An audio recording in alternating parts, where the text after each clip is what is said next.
Enda.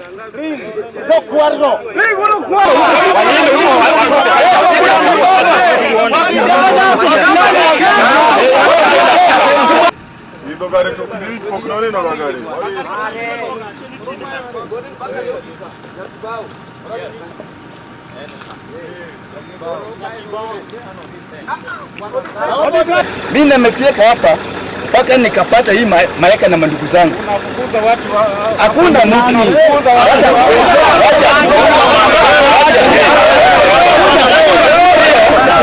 Farmers were crying that outsiders, moneyed people are using people not less than 10 to grab tracts of land for their own good, where locals are just watching.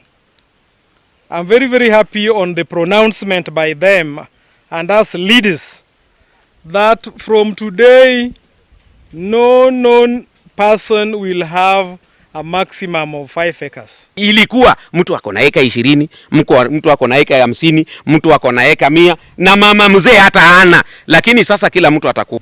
We as the encroachment surrounding people, we have been suffering a lot before where there was an investor who had disallowed us even to enter those farms.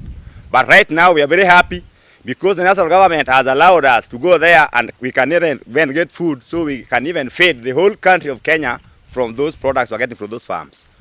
But there is a thing that has really occurred where some tycoons has ganged up and come around to grab the whole land.